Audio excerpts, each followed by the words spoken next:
Stu in the Nunn, an online show and podcast focused on national security, policy, politics, and selfless service. We are here to give you an honest opinion, a different perspective, and hopefully a few laughs. We do this by not only interviewing guests, but also sharing our own perspectives and asking you, the listener, to interact with us on our show chat room, via our Facebook page, and on Twitter.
All right, everyone. Welcome to another episode of Stu and the Nunn.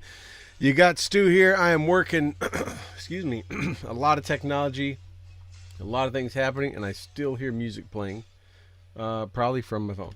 And I want to welcome everyone to our February 11th, right before Valentine's Day show. And who better to have on as my Valentine than Mr. John Wolf Wagner. Stu and the Wolf Show tonight. Hello, Wolf. How you doing, buddy? Good evening. How's it going, Troy? Good to be here. Thank you. Good to have you, man. We have been looking forward to have you on for a while. It's been kind of hard to get you there for a while.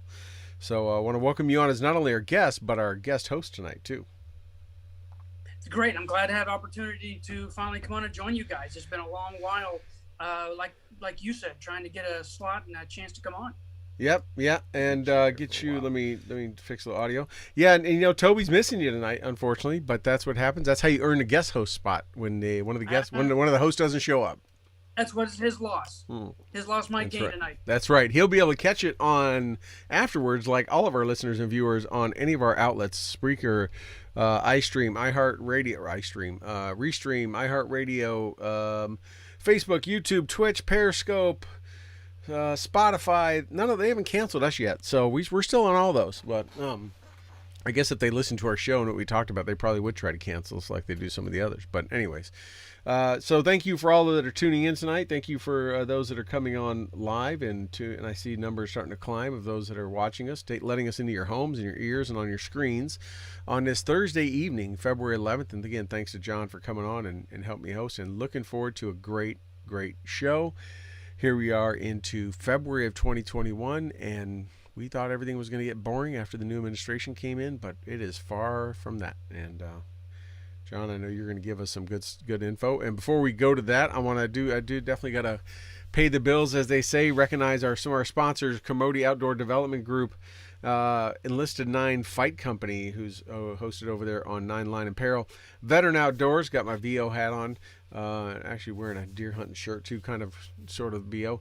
Boohammer.com and Gear for Grunts, a lot of our good sponsors that help us out, pretty much throw us free stuff. That all works, and helps pay a few of the bills that we have, and I want to thank all those, and great companies, great organizations, and as you'll see at the end of the show when the credits roll, some phenomenal nonprofits that also we like to tie ourselves to and that we support. But with that, talking about nonprofits, talking about service, and talking about giving, John, you are definitely a walking example of that. When someone reads your bio, you have never stopped serving this country in one capacity or another. Would that be safe to say? That'd be very safe to say. Even when I was working in some civilian capacity, I was helping either the defense folks or local governments or what have you, and in some cases working for some nonprofits benefiting the country. Yeah, yeah, and you did around what 35 years in the military, is that right? 35 years. Yeah, it was almost, in fact, it was 1st of January back in 81 when I first took the oath and went through MEPS and retired 1 May back in 2016. If you can believe that stretch. That's even I have a hard time looking at it. But when I hit 20 years, my old man used to joke at me and say, roll over and do the other side. Because he had 37, his brother had 35, another uncle did 29. So quite a few family members did better than 20.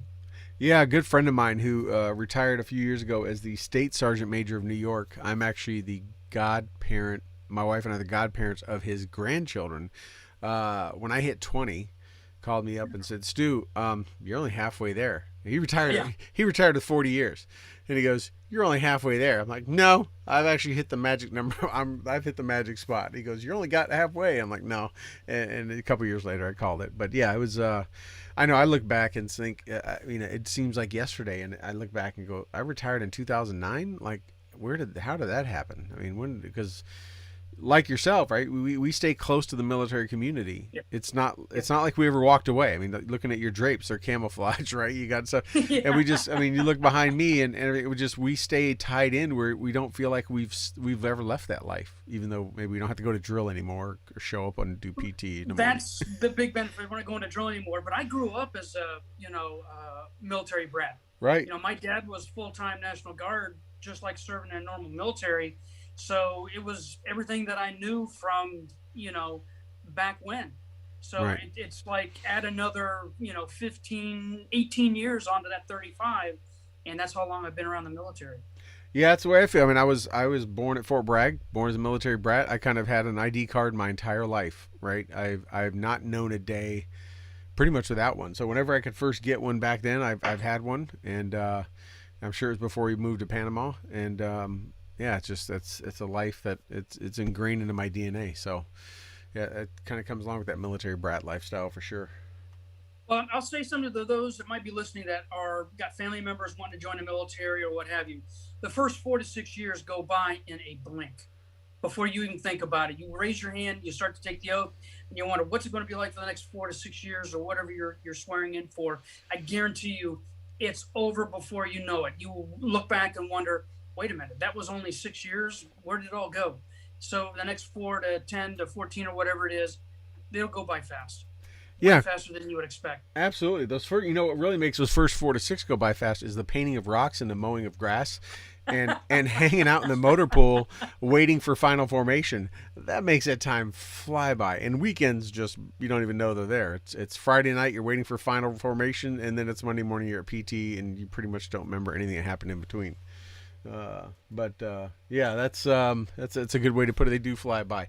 I've told this story to a few people. When I first again, my dad was retired. He's retired Special Forces his whole career, and I can't. When I went in the military, when I decided to sign up, a lot of my friends in the small town I went to high school in thought that I was they knew my dad. He was very strict, very military.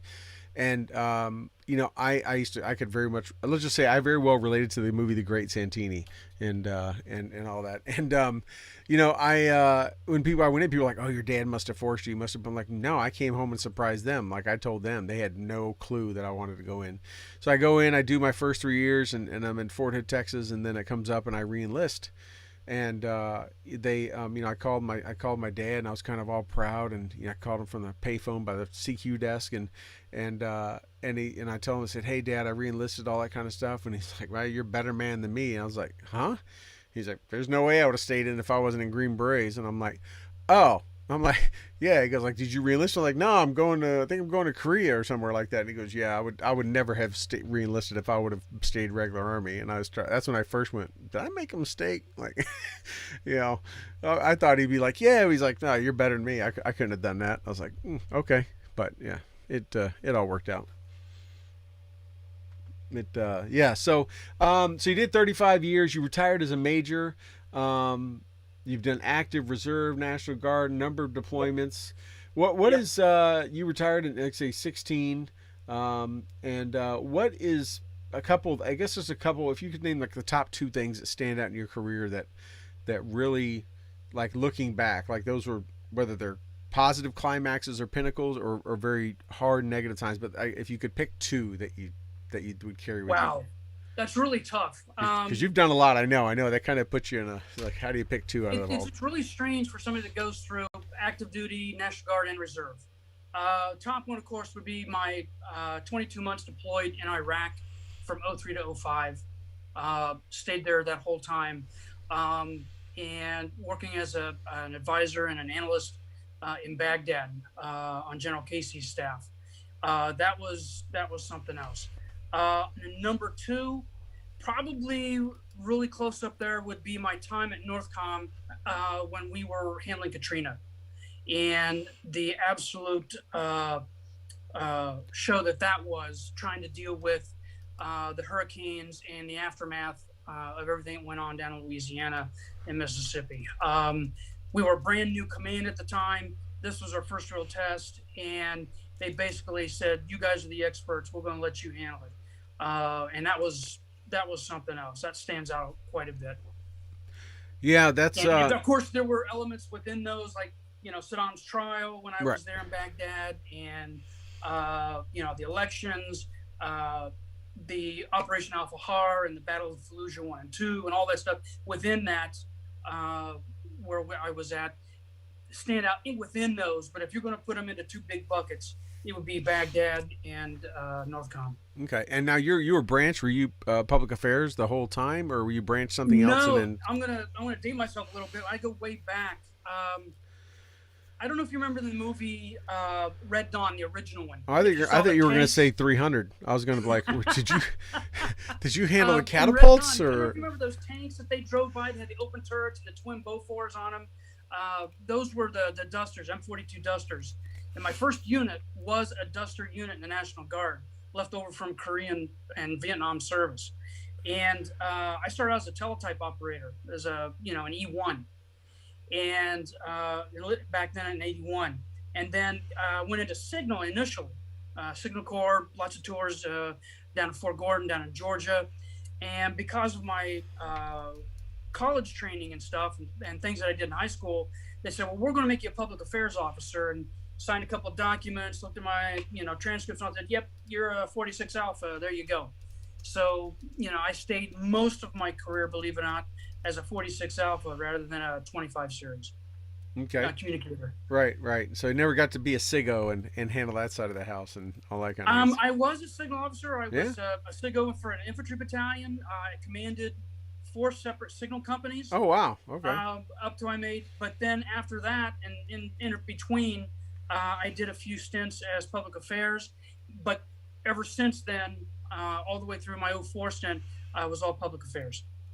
Okay. And was that something you kind of had interest in early before you came into the military, with media and that kind of stuff? Did you have a kind of a passion for it? Did you do stuff in your younger years around that? Or was I started out in broadcasting when I was in high school. I used to have a radio show back in the day at ECRN, All Campus Radio News, one of the first full FM stereo broadcast stations on a college campus back in the day.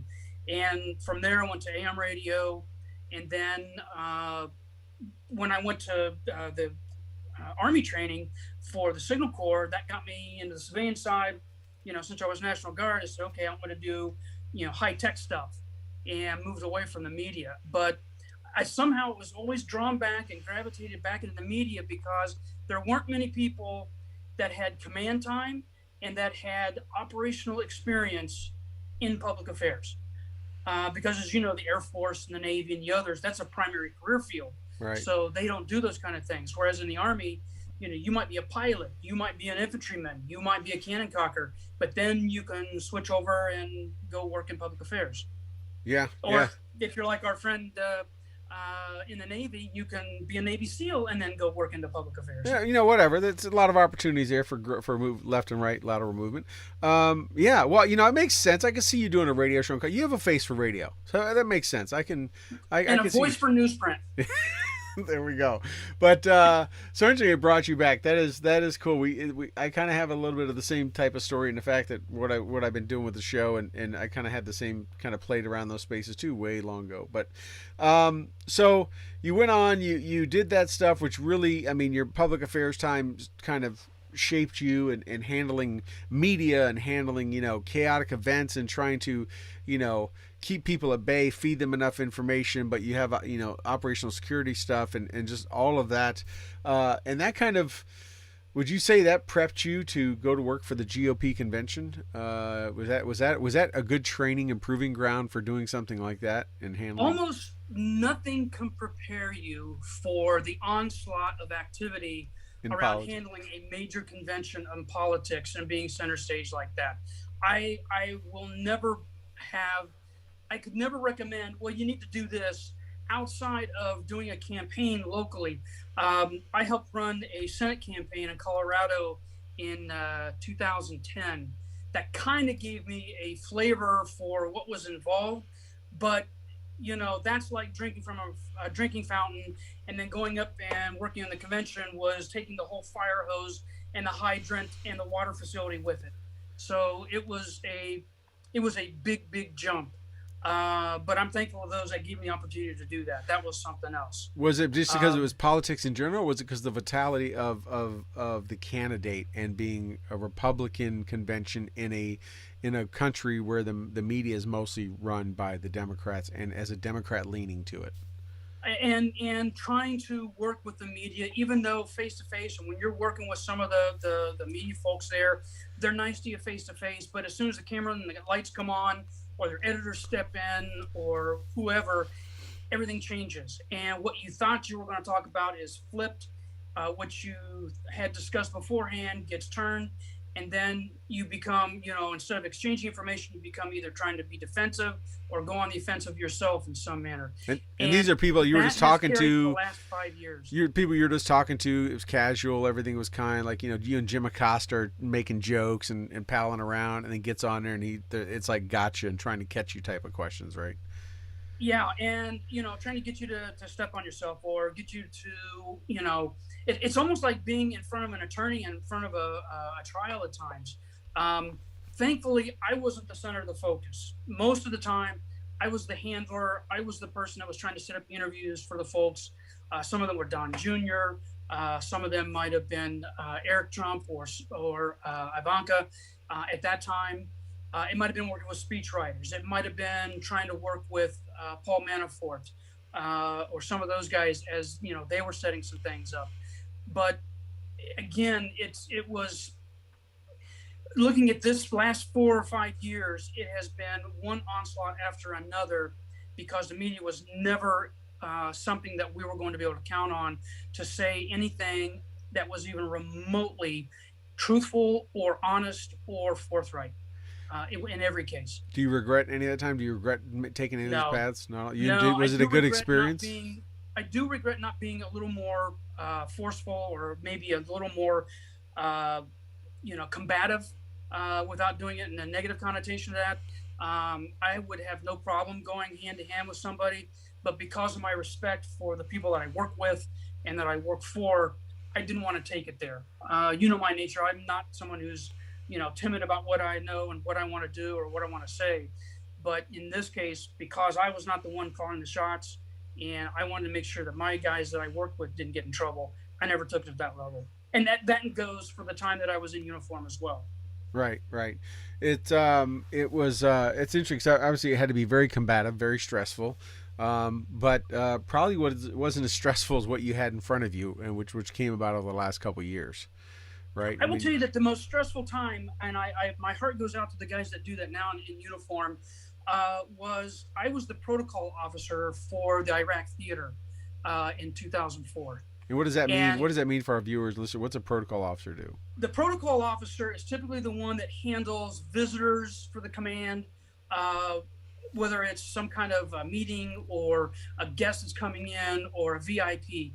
These are the people that handle it. So in my case, anybody that was colonel promotable all the way up to the vice president was my responsibility.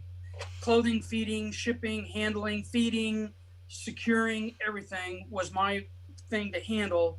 And that dealt with everybody from Arnold Schwarzenegger to Hillary Clinton. I would say we're civilians, like actors and musicians and Actors. USO2. My favorite one at that time is a great story. Was Robin Williams. I have never ever met somebody working so tirelessly around veterans and around the soldiers and all the units that were out there. We literally had to take him by the shoulders and turn him toward the helicopter and move him on to his next group they wanted to meet. If there were 1,200 soldiers standing there to shake his hand, he would have stayed there until all 1,200 got a chance to say hi. He was that motivated and that dedicated to it. And every night when he finally hit the rack, he was wiped out. There was nothing left for him to give. That's amazing because he always looked to be that way. We see a lot of people that, do USO tours and that, and that's right. We know some I always take with a grain of salt because I hear backstories and things like that, and it's like there's an agenda, there's another they go over and do it, and it's great they're doing it, but they are trying to get something out of it, whatever it may be. There's others that seem to be very authentic. And I would put Bruce Willis in that. Of course, Gary Sinise. I had a chance to work with him several times. When he visited over there, he was an absolute veteran at this because he was very good and understood, all the protocols and everything you had to go through as we moved them from place to place so they could meet and greet with the troops. Toby Keith and Charlie Daniels, rest in peace, both seem to be that way too. And I know Charlie, I've had a chance to meet with him and spend some time. I know he's 100% authentic, but he was one of the few that I had heard was wanting to get over there, but didn't have a chance while I was there. Yeah, and Toby Keith seemed to always be there. I know he went to some very small FOBs and outposts in Afghanistan that, there wasn't 20 Americans on, and it was just him and like one person and his guitar, and he was just going with the smallest footprint he could to play for 2 guys down on the Pakistan, 10 guys on the Pakistan border. I mean, not trying to get the big, large, tents and all that kind of stuff. So. It's good to hear that about Rob Williams. So you've got a chance to meet a lot of folks, do a lot of that as protocol officer. So, yeah, that had to be quite a bit because there was, in the time you were in Iraq, it was nonstop. Somebody from 06 up or a VIP of some type was probably always inbound or outbound. At the time, that's right. This was the transition time when it was going into the insurgency. And at that time, it was everybody wanting to come in, do an assessment. They're doing pre-visits, whether it's Commander 3 Corps, some of the 4-stars from the Pentagon want to come in, do an assessment on the ground, and then go back. So we had to handle every one of those visits, or it was a new unit that was coming in, and it was nonstop. So it wasn't just onesie twosies coming in; it was plane loads of them. In fact, as you know, they got the tour that the newly promoted 1-stars have to do.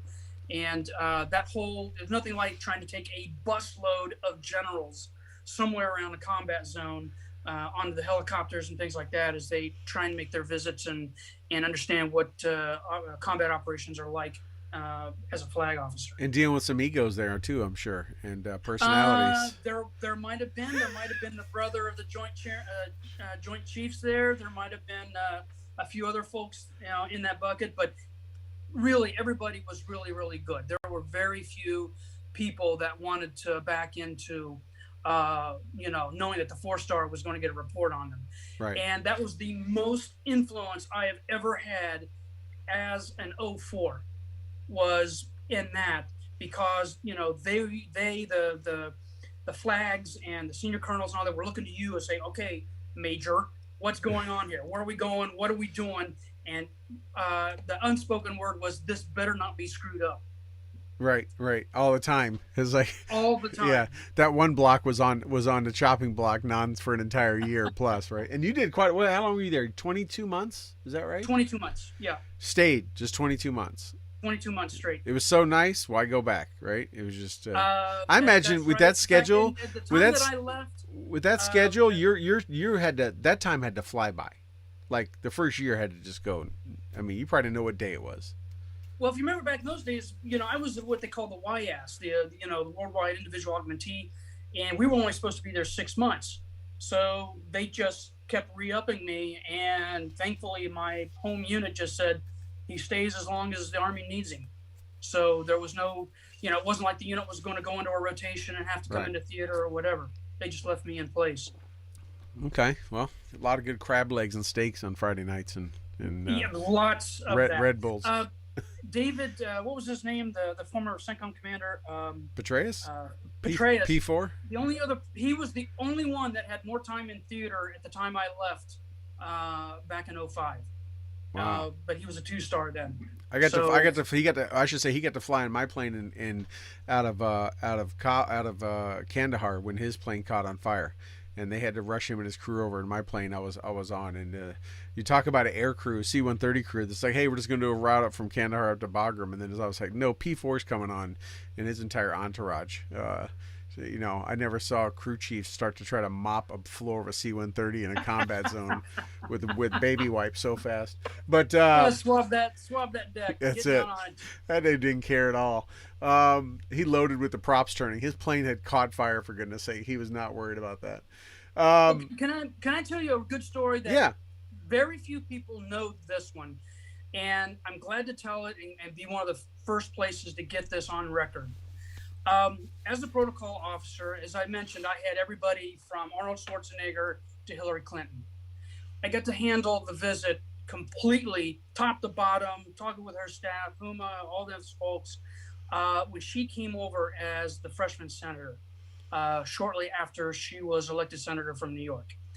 And there are things that went on during that trip that nobody knows about except me and a couple of the other folks in uniform and the State Department who was handling that visit. And I can tell you this one about that. It went very well. Even though she was a former First Lady, even though she might have been, very influential, even as a freshman senator does not lead committees, has no authority, and basically had to come over as somebody else's guest. Her sponsor for that trip to bring her over was Senator Jack Reed.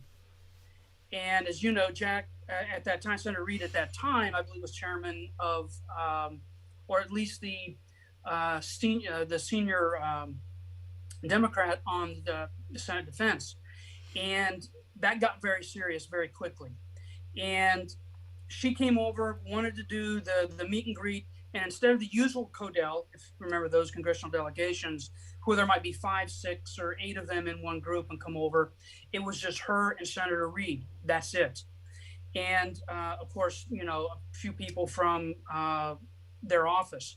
Senator Reed, the only person he brought with him was his sister.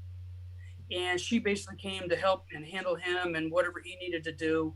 And then Senator Clinton brought over, I think, 5 or 6 different folks. And then, of course, General Abizaid came in and was sort of their escort around as they went through the theater. One of the things that they requested is she wanted to meet with the First Lady of Kuwait. And that was a real rumor because the State Department, they went through me instead of the State Department. And they always wondered, the State Department calls me up and the ambassador is yelling at me, how in the hell is a major setting U.S. national policy for senators and world leaders? Why are you doing this? And I said, because my boss told me to make it happen, period.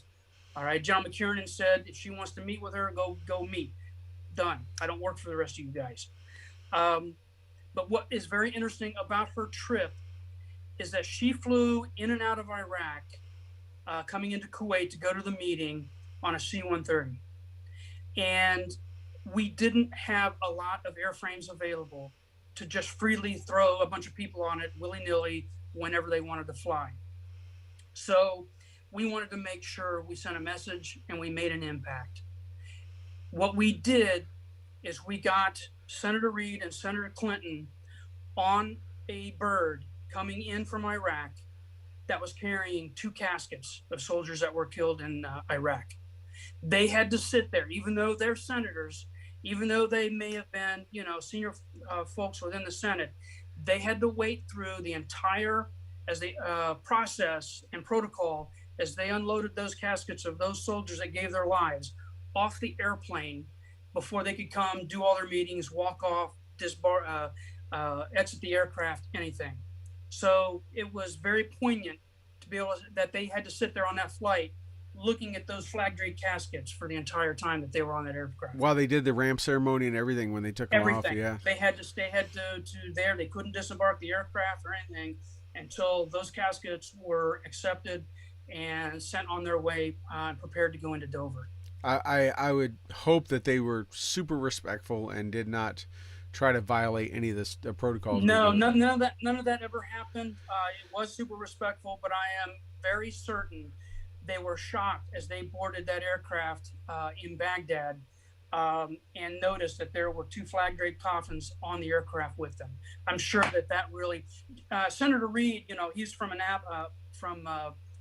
West Point, and served, I believe, as a ranger, if I'm not mistaken, if I recall correctly. He understood, but Senator Clinton at that time certainly never did anything like that at all. So that had to have been completely new. Yeah, wow. And was it kind of set up that way, or did it just worked out that was the aircraft? No, that was when I was given the option of which aircraft we were going to book. That was the power of the major. You were like, no, that was, don't screw with the protocol officer. All right, don't let him mess up your flights. Yeah. Wow, that's something. Yeah, that is. You heard it here first. Yeah, I've never heard that story. Nobody would ever have heard that or known that. And amazing. Well, so you've played for, in a number of circles in the military and politics and all that. We talked a little bit about the GOP convention, which was kind of, boy, little did we know what we saw there was going to, and protest and this and that and everything was going to lead to. I mean, that wasn't even a tip of the iceberg. So then we get into, the Trump administration, it's going on doing this thing, and you started picking, getting appointed in a few key positions there, right? The first one you were in was the VA, right?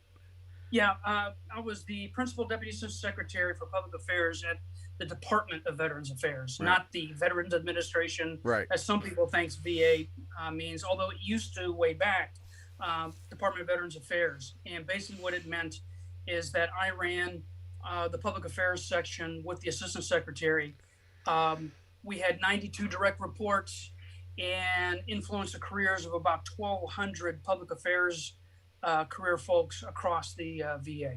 Yeah. And then, I just looking at your career, knowing what I do from as long as I've known you. I mean, I look at each thing, and every time I thought you've kind of hit like the big time or what could be more challenging than that, then we have a pandemic hit. Right? And you find yourself at HHS. I was asked by the White House and some key folks at HHS to come over and help them with Operation Warp Speed, public affairs. And their first role that they put me in was as the Associate Commissioner of all public affairs for the Food and Drug Administration. Everything that was released to the public from the FDA, all those normal things that you see, FDA notices, media invites, all that stuff came from me and my office of folks at the FDA. So for a majority of last year, all the people watched on the news every night, people were glued to their TVs, their websites, everything.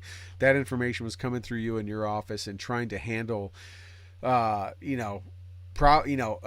media inquiries, I would imagine, confrontational journalist, a ton of stuff like that probably made the convention even look pale in comparison. In some ways it did. It wasn't the scale because we were never in the big room and 30, 40, whatever thousand people in one location, etc. But the eyes of the world were on you. The eyes of the world, the intensity, everything was right there, from press conferences at the White House to Secretary Azar standing up at the headquarters at HHS or doing a Zoom video or what have you. Every one of those we had to set up, we had to script, and we had to try and prepare our principals for them and make sure that they were as ready as they could be. Luckily, I worked with a great individual, Dr. Stephen Hahn, who, to his benefit, really wanted to try and keep the tone down, really wanted to try and keep the visual of being, a trustworthy country-style doctor, even though he was far from that. He was definitely a very, very, very good doctor. But that's the kind of sentiment that he wanted to try and portray throughout the pandemic so that people wouldn't get the idea that they needed to panic or be overly concerned about what was going to come out from this. And I don't want the stuff that was going on behind the scenes with the press and the principals and all that, Um, I don't think I could ever wait for a book. I don't think we could ever, crush it down into one tome at all. It just can't be done. I didn't mean to gloss over, but actually before that, you were at the FDA, Yep. which on the front end of the pandemic, right? You were at the FDA. Well, I was at VA at the front end. Okay, And then FDA. About midsummer, I moved over to the FDA, which was still right in the then, middle of the throes of the pandemic. Yep. and the response and warp speed and everything. That's correct. And got a chance to meet and work with all those folks, whether the civilian side or the military side, from Operation Warp Speed, who are really doing the job to make this happen. And I got to say, they, without what they did with Operation Warp Speed, we would still be looking at, okay, when are we going to come out with a vaccine and how are we going to distribute it? The military really does know how to do this kind of a thing. And the doctors out there and the pharmacological companies, they know how to do it. They had just never been given the opportunity to thrust forward and really take this to a new way to develop a vaccine. The way we develop vaccines going forward has completely changed. We haven't seen the results of that yet, but the way important vaccines are developed, tested, and released, that has forever changed. I heard from somebody in the know and tied into all that, I was talking to him one time and we were talking about, well, is the vaccine safe? They took these shortcuts and all that, and they corrected me, like, they didn't take any shortcuts. No. What they did in Warp Speed was the normal, send us your stuff, we'll get back to you in 30 to 60 days. They send back a response, you got another 30 to 60 days, blah, blah. They said it pretty much just took that out and said there's no more needing to wait 30 or 60 days. Like, we're going to send this over for trial runs. You're going to review the whole write-up on how this was made or what it does. And that's really what it did. And that was because from watching the media and all that stuff and everything, you kind of got the impression as, wow, they're rushing this through so fast that, people are afraid of the vaccine. No one knows what the long-term effects are. And obviously we haven't had long-term trials, but in quality control, from what I understand, and you could clarify here, that was never sacrificed to get this out. It was literally eliminating red tape. It was eliminating a lot of red tape, but on the other end of this is the manufacturing. Typically, because the manufacturing of this is so risky, because you don't really know what formulation is going to work, and you want to do all your testing before you spend that money to ramp up your testing, or to your production rather, you wait until all that takes place. So you have all the data. We would just now be looking at, well, this is the type of vaccine we want to produce, whether it's the 2-dose version or the single-dose version. And they would just now be doing it. And it would likely only be one company, not 3 different ones, taking 3 different approaches, or slightly different approaches on how they do it. What they did is the U.S. government, through the U.S. Army and DOD and their ability to purchase and run through all that, what they did is they said, okay, we know that this type of production is the one that's going to work. We know that it has to be this kind of a serum. We're testing it to make sure that it does it. We're not going to release it to anybody. We're not going to inject it to anybody outside of those phase 3 trials until we know that it's going to be there. But in the meantime, we're ramping up production. We're getting all that capability ready because our scientists feel these things are going to be the answer. These are the ones they're betting on. So we took some long shot Vegas, style bets, I guess is the best way to describe it to a layperson. This is what's going to work. They tested it. It was what worked. And that was already what was in production at the time. So we could then go immediately in to getting those vaccines out to people. Awesome. And so great insight. So I love having you on to talk about this. So as you look at that, and I mean, I think it was today or yesterday, President Biden, again, took a big shot at, President Trump, past President Trump. They've been doing it since they've been in office that, he botched the rollout. That the past administration wasn't prepared, didn't have this, which I find ironic. They say all this and they still have the same dude, Dr. Fauci, in charge. I'm like, that he should be getting offended by that. But we hear that happen Yet, and we hear about this great plan that was going to happen, but now we're seeing that it's just pretty much making accusations that actually have no basis to them. There's no facts to them, right? There's, wasn't there millions of doses already being produced and all that kind of stuff? They were in the production pipeline. They were getting prepared. They were set. What the government did was guaranteed those companies that, listen, we know it's going to be an expensive proposition to do this. So if for whatever reason these fail, the ones that are built up under the umbrella of Operation Warp Speed, we'll back you on this. We'll help pay for this, the U.S. government, so that if they had to go to something else and had to start over, they weren't going to be hit with a huge hit that would probably bankrupt those companies and prevent us from actually finding an answer and a vaccine. So that's what, really these companies stepped up and said, we're willing to trust the government will back us. We're willing to go forth, and we think we've got the answer to this. That's when everything got really ramped up. Second to that was in the defense side, they have the ability to get the distribution. They worked with people like FedExes and UPS and USPS and things like that. Said, okay, we can work. We know logistics. Who knows logistics better than the Defense Department? Right. So we know what it's going to take. We'll work with you to do that. In my follow-on assignment, as I moved out of FDA over to mainstream HHS, I worked working with Dr. Robert Cadlick, who was the ASPR, the Assistant Secretary for Preparedness and Emergency Response, which a few of you may be familiar with what they do, if not that name.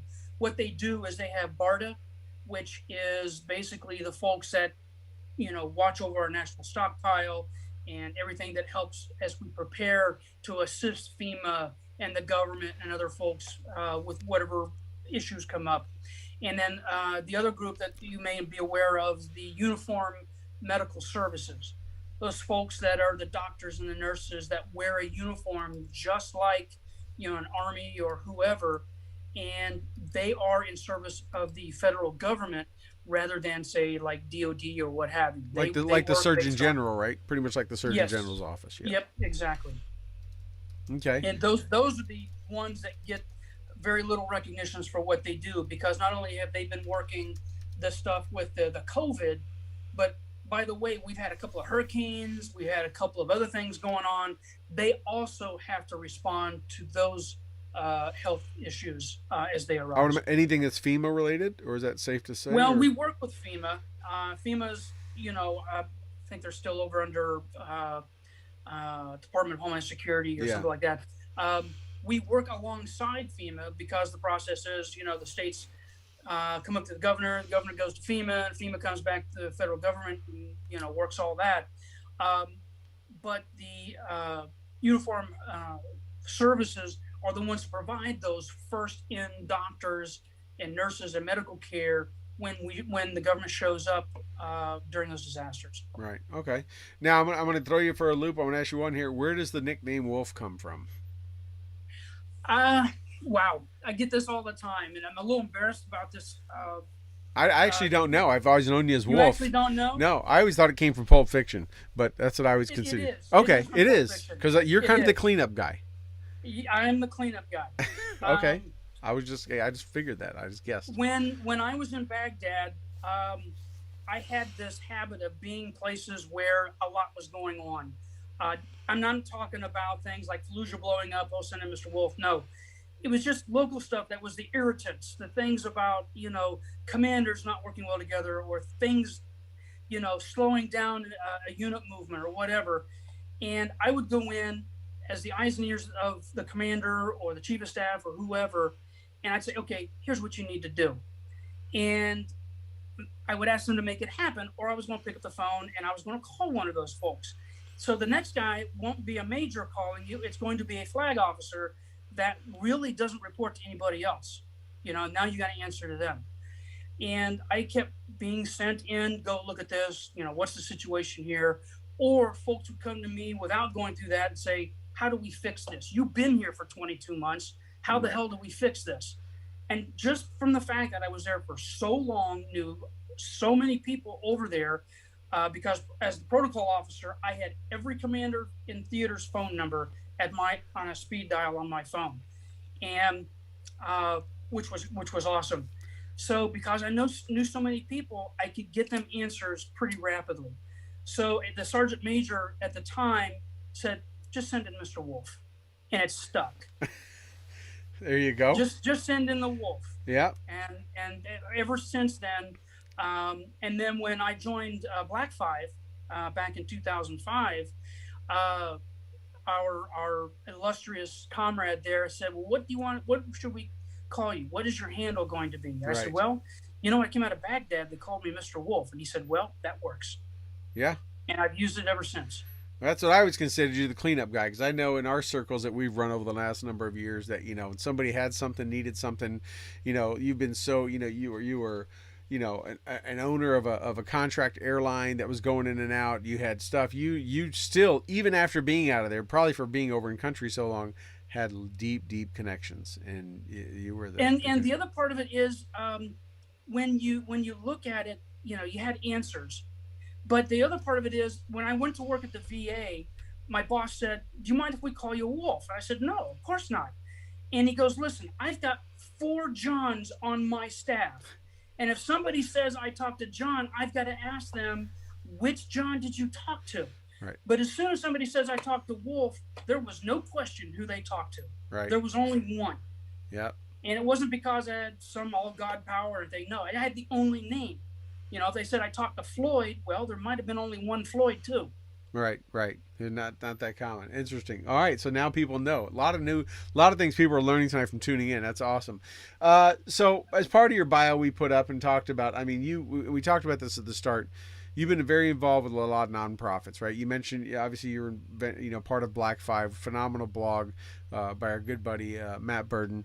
Maddie B, who I know is tuned in tonight, and so many others, good friends of ours that have been featured on there and have written on there, like Jimbo and so many.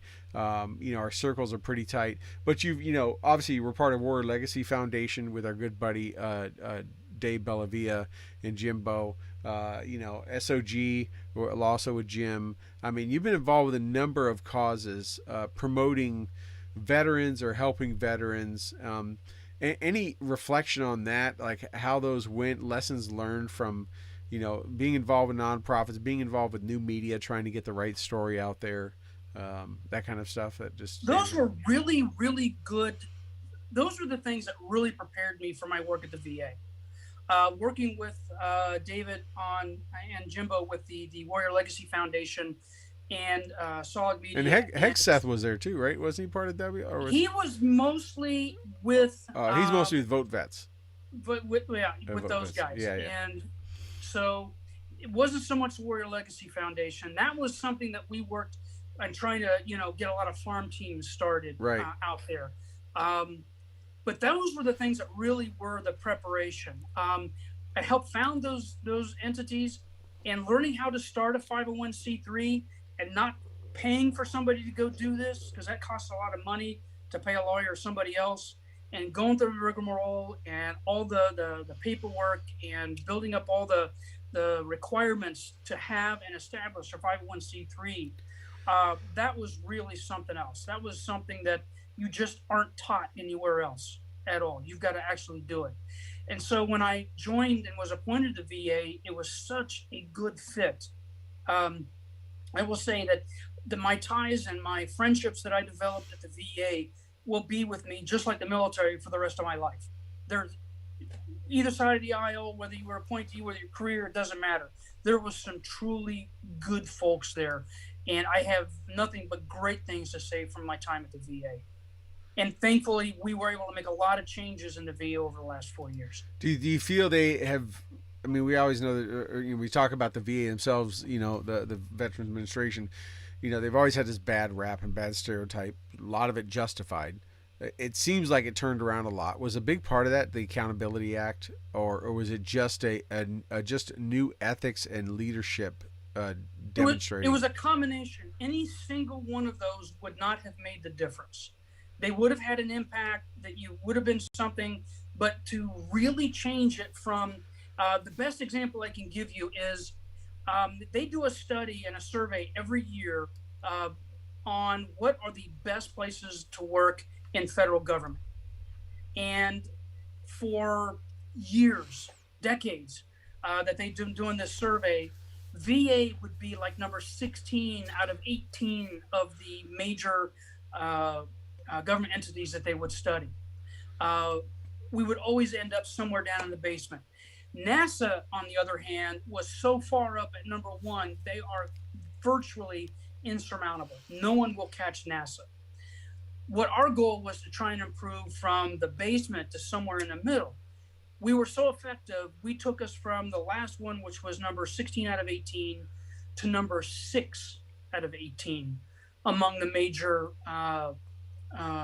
Was this like a glass door kind of survey of Yes. employees that work at those agencies and the stuff? Partnership for Public Service, which is an institute in DC, conducts this survey, and they take the temperature, and that's their role, is to tell the government how good it's serving those that they're supposed to.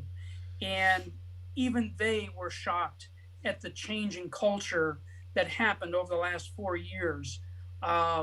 They said it was well deserved, that it was unbelievable. And luckily my section at the VA was among the top 2 within the VA itself, as far as people that were satisfied with where they worked. And that was always an honor to know that they really enjoyed working with us as the leaders of that department. That is pretty phenomenal. And like I say, because, I remember having been a patient and a customer, if you would, of the VA for a number of years, that it was, I have VA coverage, and I go to my civilian doctor, and I never go to the VA unless I absolutely have to. I'm like, I have insurance, I'll pay the deductibles and go to the civilian doctor, because it just, the quality didn't seem to be there, and stuff like that, and the weights and the this and that. But it has gotten better, and I'm to blame that sometimes I would say negative things. People are like, you have not seen it lately. Old soldiers of mine, relatives of mine, stuff like it is not the same. They've seen a big turnaround, and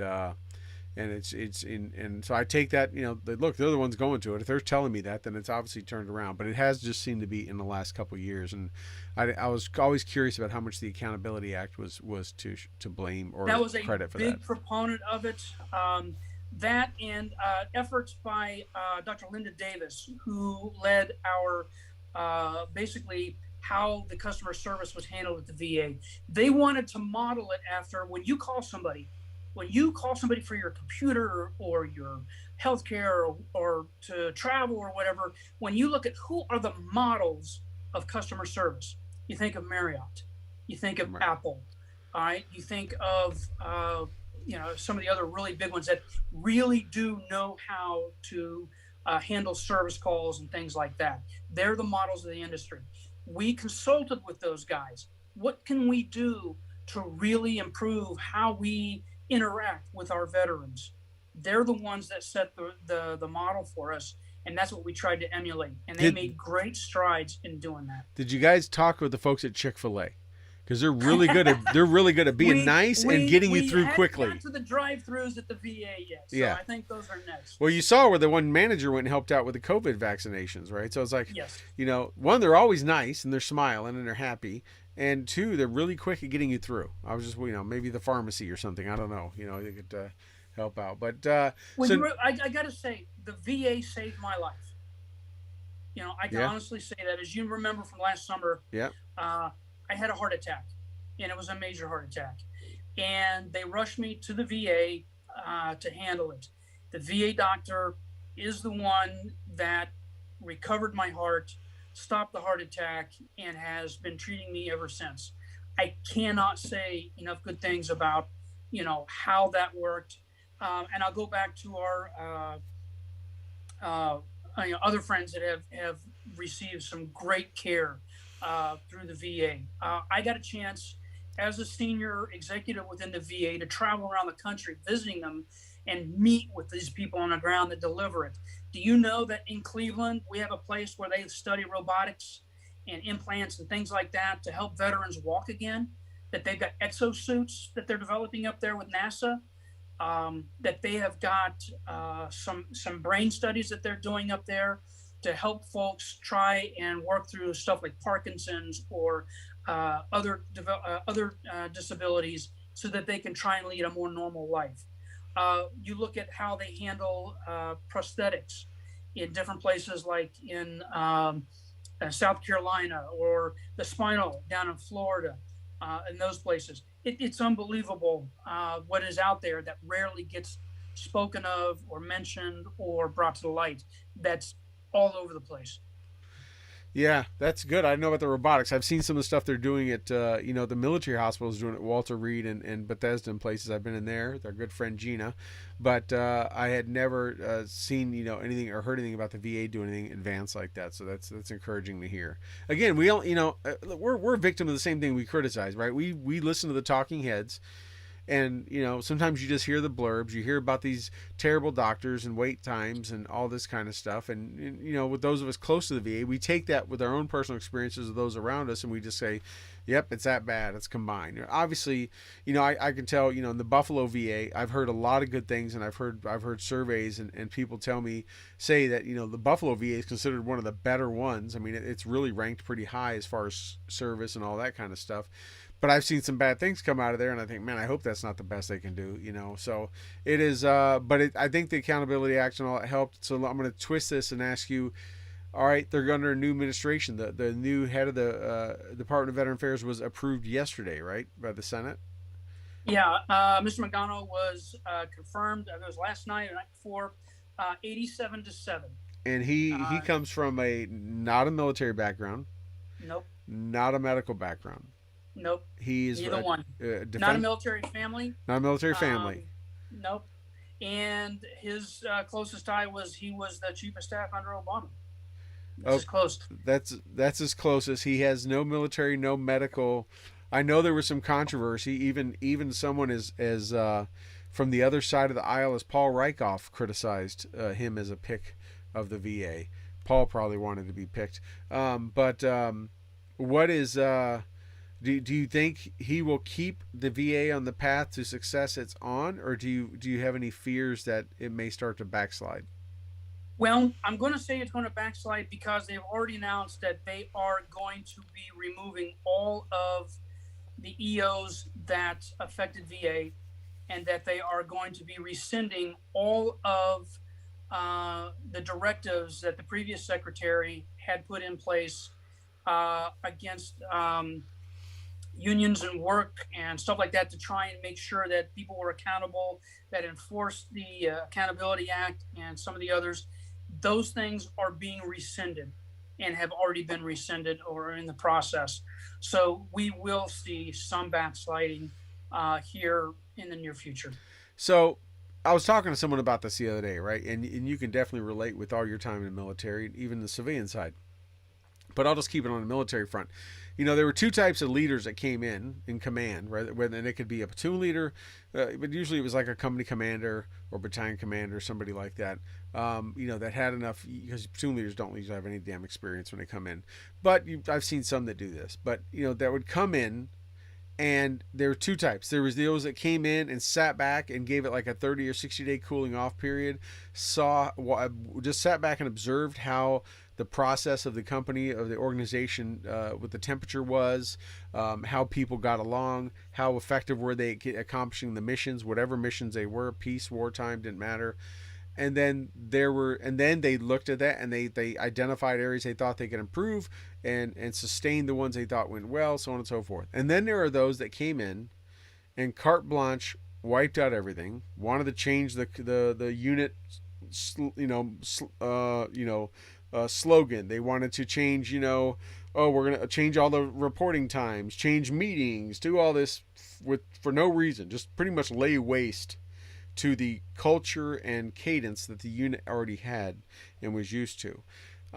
In all my time in the military, my short 22 years compared to yours, and my time in the civilian sector, leading people, that the second one never, ever caused a positive outcome. It would never worked well, and it was never, even if they walked into a toxic environment, and it was the most screwed up, dysfunctional unit ever, it's still it did more damage to come in and just wipe everything out without observing what went right and what didn't go right. It to my The in only my time in my that the opinion, only that looks time like that what's that happening works, right now. the only time that that has an application that may work is if the unit mission changes. You know, if you're going Right. from being engineers to infantrymen, Right. drastic, which we know there are only it's few and far between, but it happens. But if the unit mission changes, it's the only time that you should throw that anvil down. Or the In unit this was in, case, or the unit was so bad, like they yeah. there were the entire chain of command got relieved, like there were some bad negative things that happened, and people lost lives or whatever, right? But that comes from the climate surveys. Right. You've seen the command Right. climate surveys. Those are the only leading indicators that have that. As I understand it, at the VA, their mission hasn't changed. Their dedication hasn't changed. So why are they wanting to disrupt something that is obviously working? It's because it affects their constituents that they are trying to appease, period. It has nothing to do with does it help vets? It has nothing to do, does it help, serve those vets and the employees at all? Does it benefit their constituents? What is going to affect veterans the most? And that's how we took it on a day-to-day basis. Whether it was Dr. Stone, whether it was the secretary, whether it was the chief of staff, it didn't matter. Our goal was to sit back. How does it affect veterans? Then we'll adjust it. So you said it affects their constituents. I would slightly disagree and say I think they're doing it more to affect the party stance and the narrative that somebody No, wants. the constituents of the unions. Oh, the unions. Now, Yes. The unions and some of those Right. those others. Those are the constituents I'm implying here. Right. No, it makes sense. I mean, they're pandering to them when they're forgetting who their real customers are. The real customers are those vets that come in. Those are the end users, right? That's who they're there to serve them. That the lack of humility in leadership, I mean, the characteristic of humility, it just seems to be absent, right? And it's not just the VA. We see this happening with, judges being tossed. We see it happening with, how many executive orders in the first few days. Again, without taking temperature of, okay, is this working, not working? Now, I'll go back to President Obama when he came in. Like most politicians, they say all kinds of stuff on a campaign trail to do whatever, right? President Obama said he was going to do this. He was shutting down Guantanamo, doing all this kind of stuff. But then he got in there and he got the real intel briefs, right? He got the real threat briefs. And then, of course, the talking heads and the media, like, oh, he's not fulfilling his promises. No, because it's one thing to sit on the outside and hear rumors or hear a cleansed version. It's something else to be in the seat that the buck stops here and get all the intel and realize, oh, there's a reason why Guantanamo's open. Oh, there's a reason why this policy was put in place. I can't really shut that down and get rid of that because now I hear the whole story. What's your alternative? You don't have an alternative. Right. Unless your answer should be, here is my alternative. Well, they didn't have an alternative because there really isn't it's just one. Unless they want to throw them on a container ship and let them float out in the middle of the Pacific Ocean for the next 30 years. Right. Which or like the Russians do with Somali pirates. They just kind of, disable their motor and let them float out there, and they don't know how they got gunshot. But yeah, I mean, you just see that, and it's just very, we hear about unity, we hear about hope and all that kind of stuff, and that sounds good. But, it just amazes me that just, we're not even a month into, we're 3 weeks into this administration roughly. And I mean, it's not even trying to be hidden. They're not even trying to hope time, erases people's memories and then they can slip things in. They come out of the gate just, nominees with very controversial backgrounds, Twitter trolls, people with no experience or background in a position like the VA being assigned to VA. All this kind of stuff. You got people that have violated ethics and possibly committed crimes that aren't even close to like Stalwell, close to what's been done on one side, but it's just completely ignored. There's not even a faking of fairness and unbiased right now in the politics of Washington. And what gets me, I was on Dave's show this morning and we were talking about it, and I was like, what gets me is, either the politicians think they're that smart and the American people are that dumb. I don't know if that bothers me more, or the fact that the American people are sitting back and either secretly or really are that not ignorant because of just blinded by whatever they're being told to believe, or they are just sitting back and going, do these people think I'm this dumb? Do they think I'm going to believe this? I mean, we just see what's going on. It's like, do they really think that they're just whatever they tell us we're going to blindly follow? I would say the American people on the most part aren't, but then we look at the numbers that came out of the election and I just go, it doesn't make any sense, right? It make any. I just don't know how politicians think they can say some of this stuff and act this way and no one's going to call them on it. I was in lots and lots of meetings, at the White House and with the policy folks and the DPC and the intergovernmental folks, whether it's at the state side or the federal government side. We always try to approach it from a realistic perspective and a realistic point of view. We're not trying to push some disjointed agenda on them. We're trying to do something that makes it better for Americans' experience and for good governance. And what is good governance? You don't spend where you don't need to.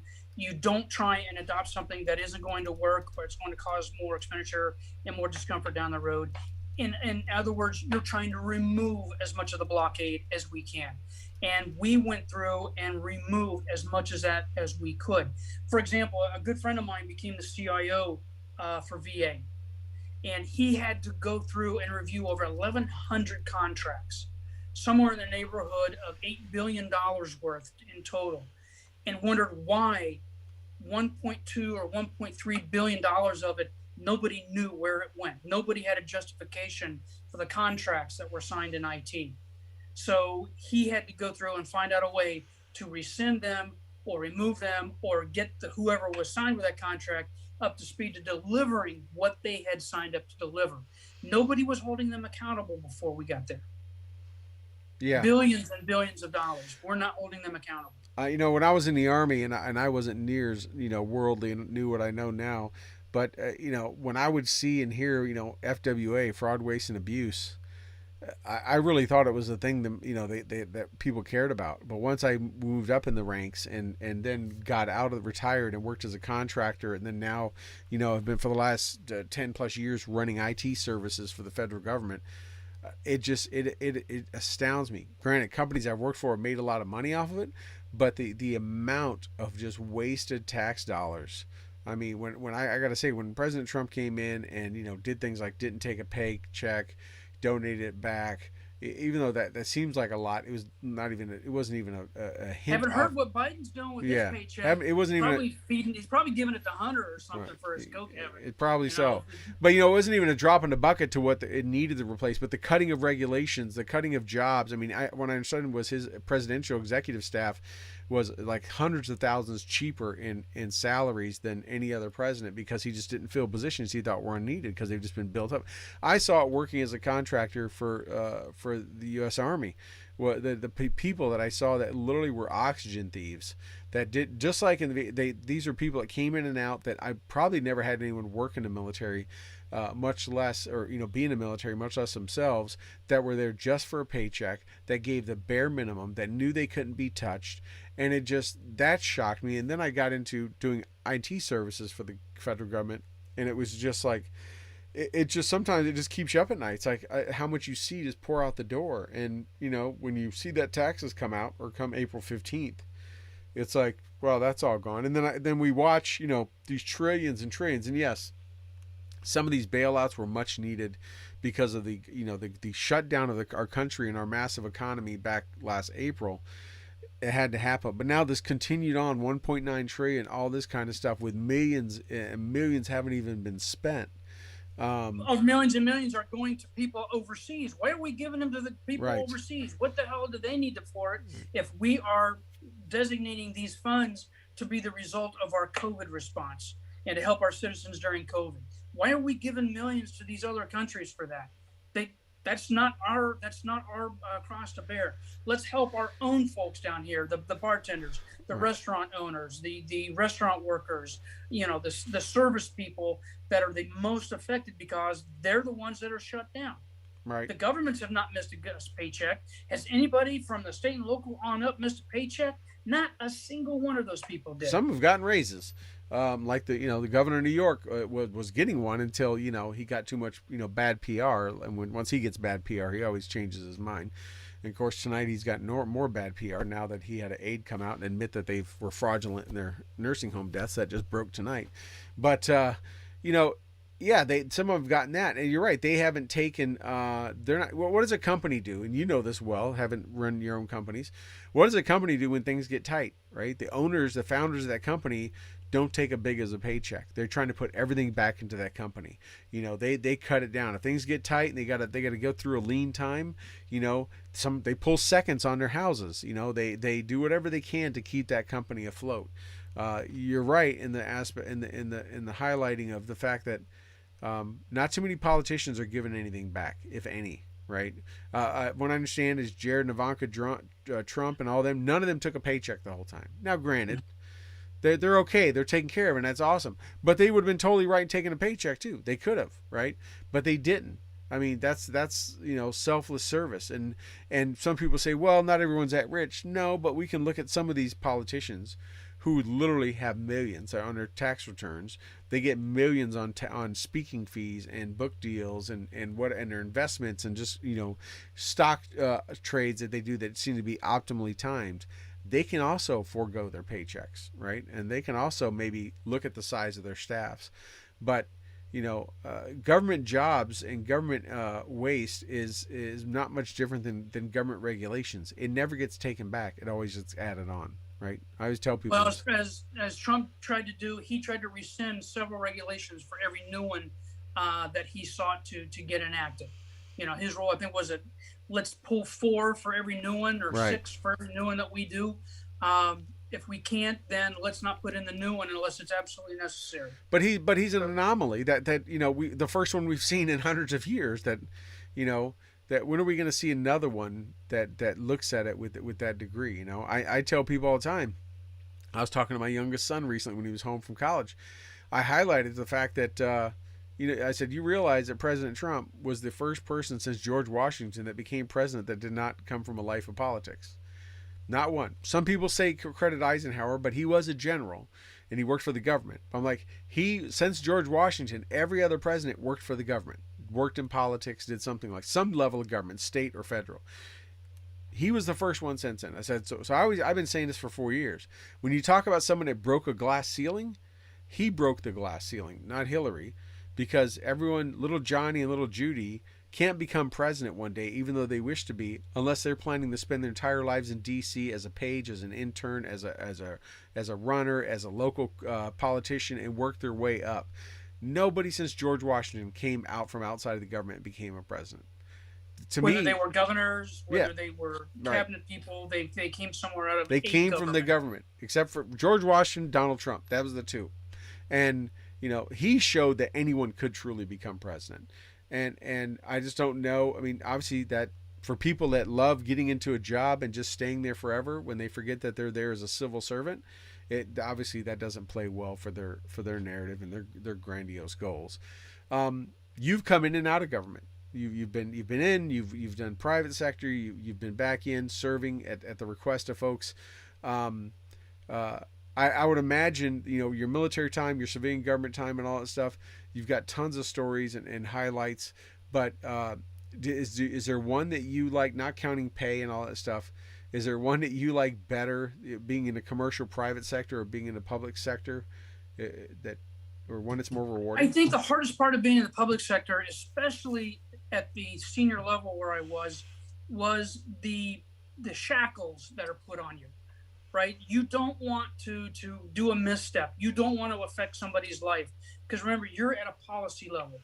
What you say affects not just the 5 or 6 people that work for you or that are in your office or the people in your building. In my case, it could affect as many as 9 million veterans that the VA would serve. It might have, affected when I was at HHS. It could affect, all 300 plus million Americans and their healthcare, or what they perceive, since I was not directly responsible for providing healthcare, what they thought of how we provided that healthcare. Couldn't afford those kind of mistakes, couldn't afford those kind of blunders. So that, you're kind of in a cage there. Whereas when you're in a private company, or even one that's publicly traded or whatever, you've got a lot more freedom there.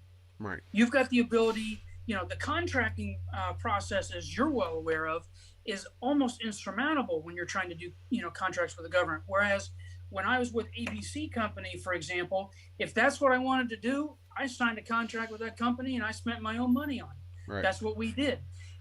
For the government, that takes months and months and months, a lot of red tape, and in many cases, unnecessary delays in providing a service.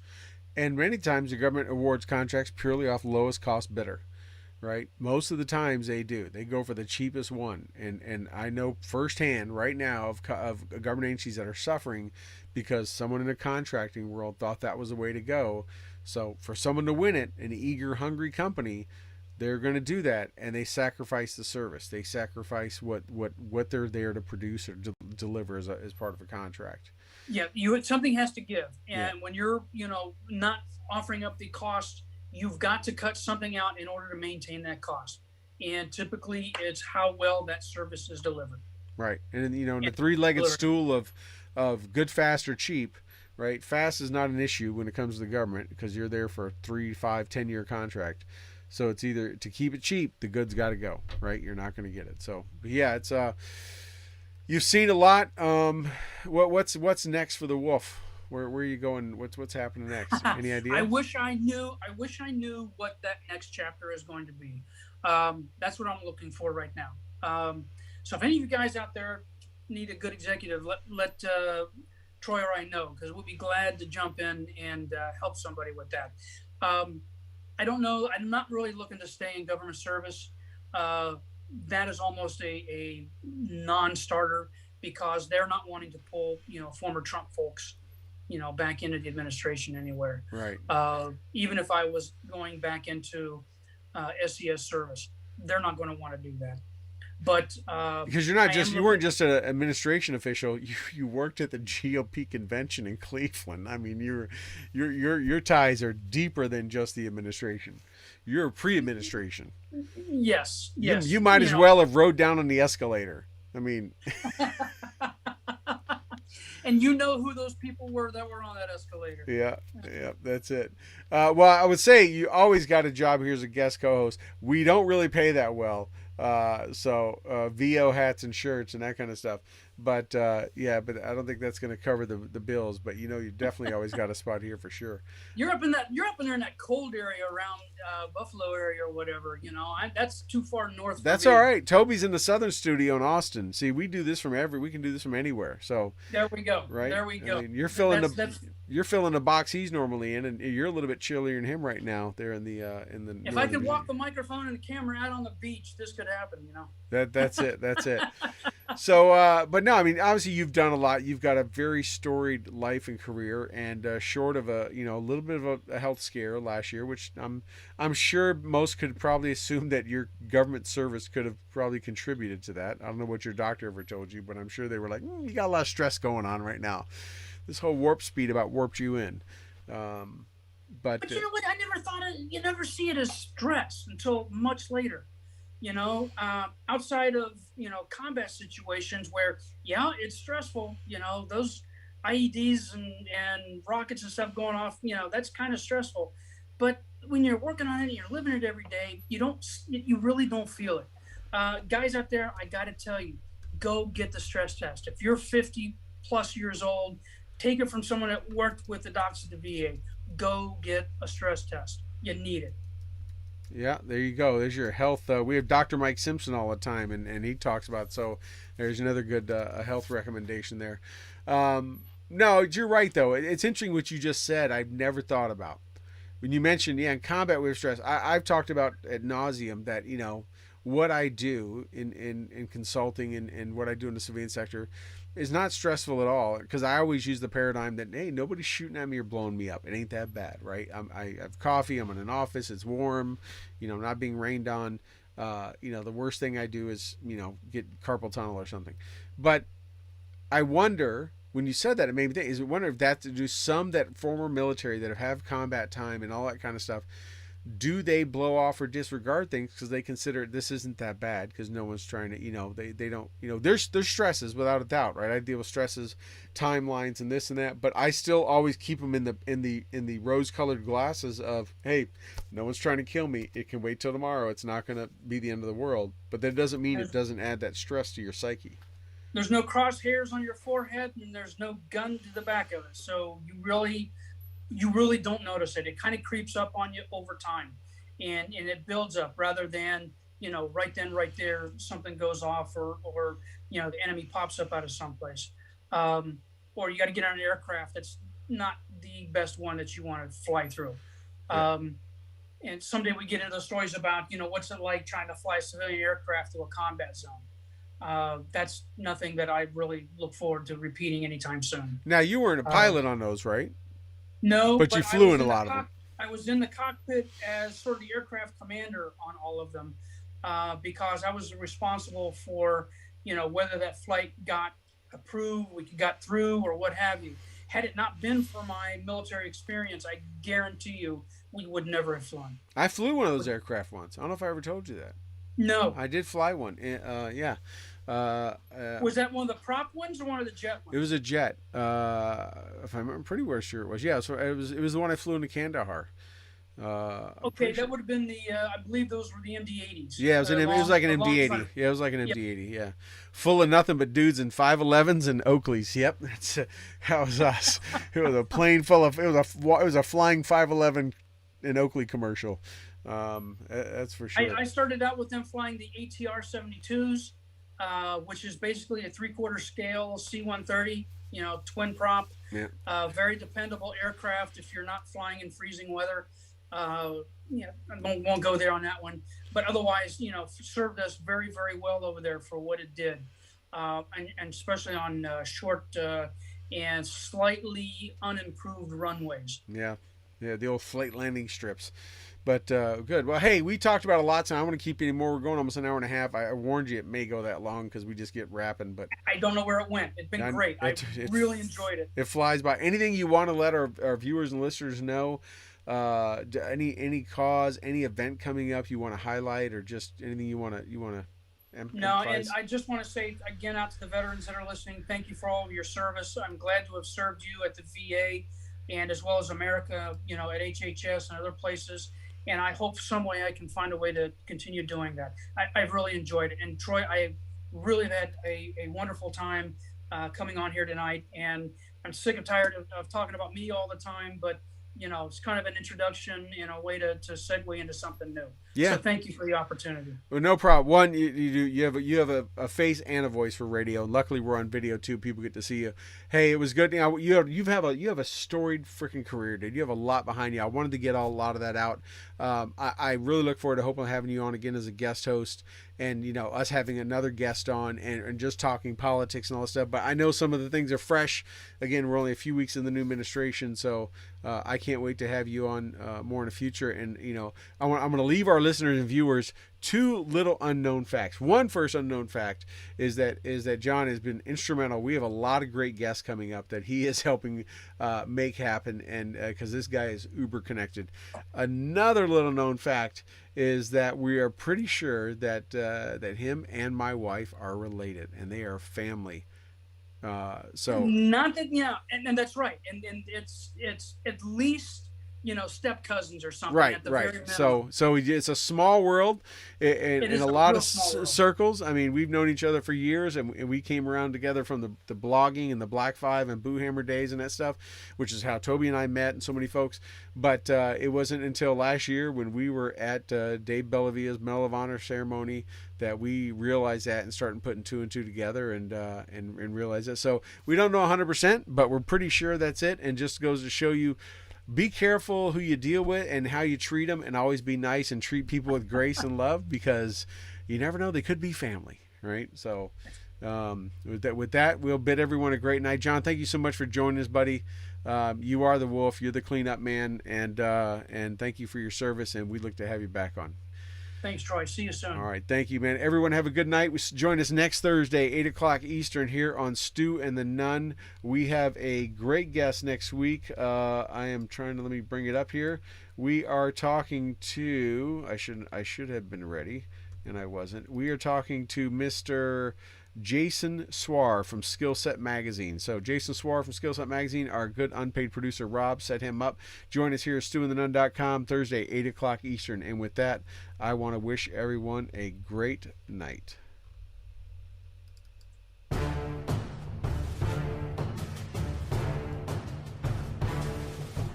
Well, that wraps up another episode of the Stu and the Nunn Show, and we hope you had as much fun listening to it as we did hosting it for you. Don't forget to like our Facebook page and follow us on Twitter. You can find all these links at stewandthenunn.com. We will talk to you again next Thursday at 8 p.m. Eastern, 7 p.m. Central. Also, we'd like to thank our sponsors, Commodity Outdoors, Veteran Outdoors, Enlisted 9 Fight Company, Warrior Media Solutions, and BooHammer.com. Thank you again, and have a good night.